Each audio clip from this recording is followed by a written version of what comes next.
I said it the other day, but I think a lot of guys are really contributing in such a positive way. And we talk about it being an army, and a lot of guys can help us win and impact winning. And I think they're doing that. And I like the energy. I told our guys this is a veteran team. I think they're the 15th oldest team in the country, and we got to make sure we take them out of stuff and be real active on the defensive end, in the backcourt and in half court. And I was really proud of our guys. They followed the game plan, and I thought we did a good job for most of the game. Just how much confidence do you see on defense, especially starting in that midway through the first half as the turnover started and kind of seemed like a snowball? Your defense, well, I always say this, your defense gets better when the players see it working in games, because when the coach is yelling and demanding so much from them in practice, from simple one-on-one drills all the way to 5-on-5 drills and live play, and be so demanding, they're good kids, so they're going to try to do what you want as a coach. But they're true believers in what we're doing on the defensive end. When it's carried over to games and it's working in games, it makes them look good, and then they can go play on the offensive end. So I think they realize we had a couple possessions today where we just kept, we call it help the helper. Somebody helped, we helped the helper.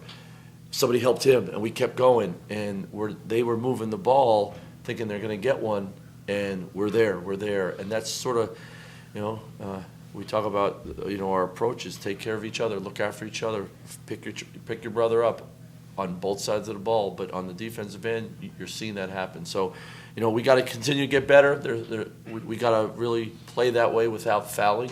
That's a balance. That's a discipline. Our coaching staff, we got to call more fouls in practice, because we're putting guys to the line way too much. But we're getting there. But we still have a ways to go. Coach, going up to New York now, you had a week off before then. Are you at the point you want to be? At the point in the season. I know it's early, but I don't know. I don't think a coach is ever at the point you wish, unless you're. But we're improving. I really believe that. I think players are improving, and I think as a team we're improving, and we're figuring some things out as we're going along and being successful. So we just got to continue to get better. Now, competition is moving up here. So play a great team, Temple, Coach Dunphy, who I think is an unbelievable coach, a Hall of Fame coach, and to play up there, and all the teams are very good. We're going to have our hands full, but that's what VCU does. We play those teams. How's that going to be as kind of a measuring stick at this point for you guys?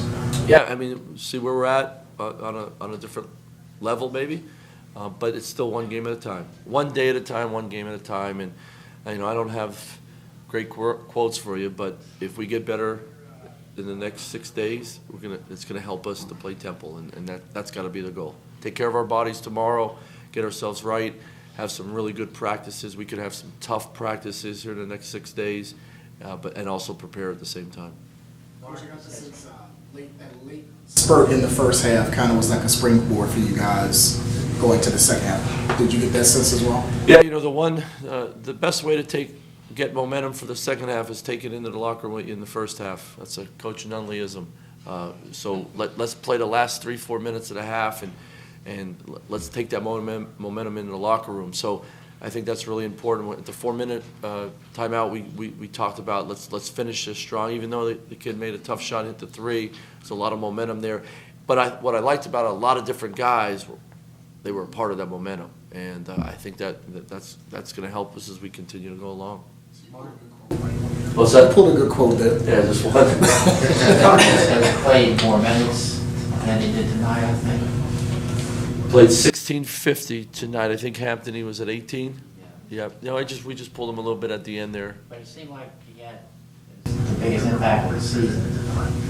Things he was doing, shooting, driving, letting people up. As you guys know, he's going to make plays with the ball, and he's going to draw fouls, but I thought his defense on the ball in the press, got his hands on a couple. He got some steals, but I thought the biggest impact we had on defense, even though we had 27 turnovers, and that's big time, but they had a tough time getting into their offense early in the clock, because they'll run their offense and they'll run a clock. And I thought our point guards, led by Marcus, did a really good job of really hounding their handlers, had a tough time catching it, getting into their offense where they wanted it. They were catching it further out.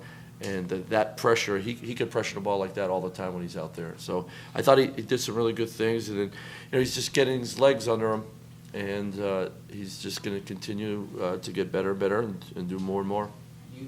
You need him to do that, I'm asking, you need him to do that to get where we want to go this season. Yeah, I think he's a good player. But I think we need a lot of guys. We need to shoot the ball. We need to shoot the ball better from three. This is 3 games in a row now that we had some really good shots. But some guys did shoot it well today, but we got to shoot a better 3. I think we got to get our teammates better shots from 3, more inside-outside action. But Marcus, he'll have the ball in his hands and he'll make plays like IV and DJ will. Those 3 guys can make plays for us in so many different ways. So, they're a big part of what we do. But, our big guys are also a big part of what we do with their just energy and the way they move. So, but Marcus, definitely can impact the game on both ends of the floor. Coach, defense is ahead of the offense right now. How do you continue to evolve that? Because from what I've seen, well, if we made shots, you wouldn't say that.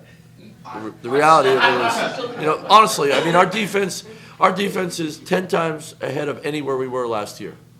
Now we step it up here in competition, so we'll see some more. But we scored the ball last year.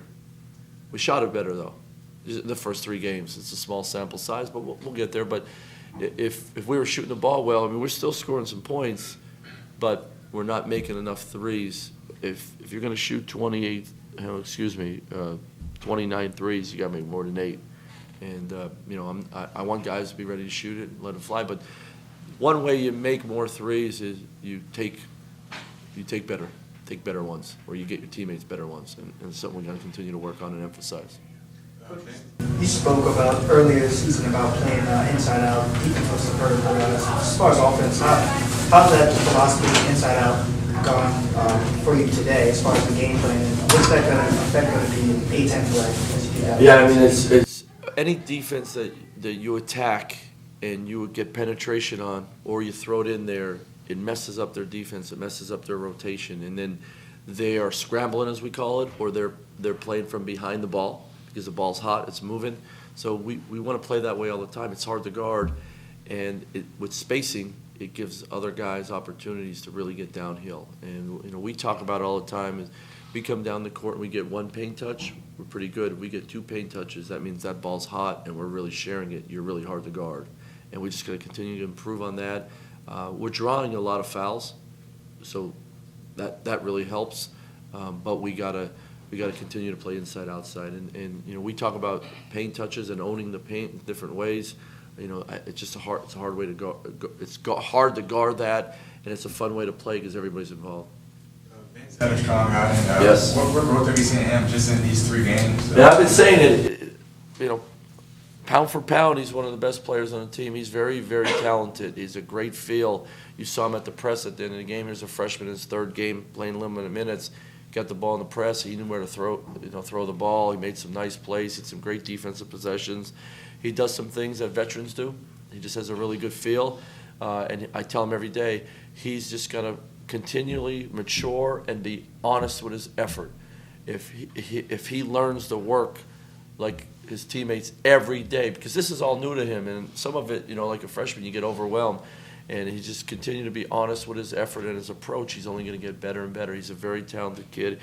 He's a really good shooter, too. You see that from the line. He's a nice stroke. As he plays more and gets more maturity, he's going to start making shots for us. But he's a good guy to have out there. He's definitely like a point forward, but he has those long arms. He can make some plays on both sides of the ball. Coach, on that note, when you were at Rice, you played Marcus Evans, obviously a lot of minutes. You played Corey Douglas when he was healthy, sort of towards the tail end before he got injured, but a lot of minutes. What's your approach on that in terms of playing young guys, and what does that say for Vince? Because some coaches, they really work his freshmen in, like throwing Vince in the fire on a deep team. Well, at Rice, I only had young guys, Yeah. so I had to play them. But no, I might be a little different.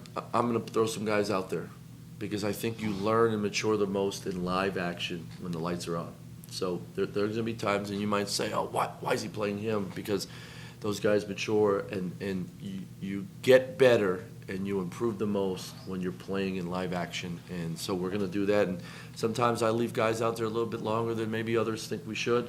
But I believe in that. I've always been that way. And, the best thing of having a good freshman is an experienced freshman as you go get into January, February, March. And so we're going to do that. And the one good thing is, I think our freshmen, our young guys, they're pretty athletic, and they have a nose for the ball. PJ does, Keyshawn does, as well as Vince. So, that helps them out there because they'll play really hard. How tight is this group off the court? Because they seem like they have a good bench culture, and these guys seem to really enjoy it. Great question. Very, very, very tight, and they take pride in that. They all live in apartments right here. They all hang out together. I don't think they really cook, but they all go out to eat together. They say they do, but I know they don't. When they're in the BDC, there's never one guy or two guys. There's 4 or 5 or 8. It's really cool, and they spend a lot of time together. And we talk about family. We preach it all the time, and there's nothing better than being an athlete in college. And your best friends, the people you lean on, not just in your sport, but in your life, are your teammates that you sweat and work with every day. And you have that tough game, and you're in the locker room together. That stuff goes beyond the sport. And, these guys are going to be in each other's wedding. They're going to be calling each other when they have their first child.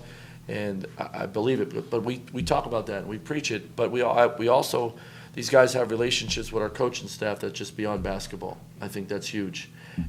Because we need to move these guys forward as young people just as much as we do basketball. But they all get along, and they pick on the freshmen and stuff like that, but the freshmen are like the little brothers hanging out all the time. It's really cool. They get along well. Yeah, a little his knees swelled up the last couple of days. Doctor checked it today. It's bothering him. He was going to try to give it a go, and he's a pretty mature kid. When he said, "Coach, I'm not sure I could help us today." Most guys would go out there, and he's, that's pretty noble of him. As I told our team afterwards, I said, "We're going to get him right. He's going to see the doc again tomorrow, and our trainer will take care of him. He'll be ready to go for Brooklyn." And better overall job in the second half, just kind of keeping the foot on the pedal. To me, not enough. Not enough. I always, when you get a lead, you got to play. You don't play your opponent. You don't play the scoreboard. You play to a standard. So we got to continue to build the culture of that. That VC was very good at that when it was a 20-point game. It made it 32 or 35, whatever. Don't let them back in, and don't even let them sniff that. And we got to get better at that. But definitely better than the first 2 games, without a doubt. Anything else, guys? See you guys in Brooklyn. Thank you.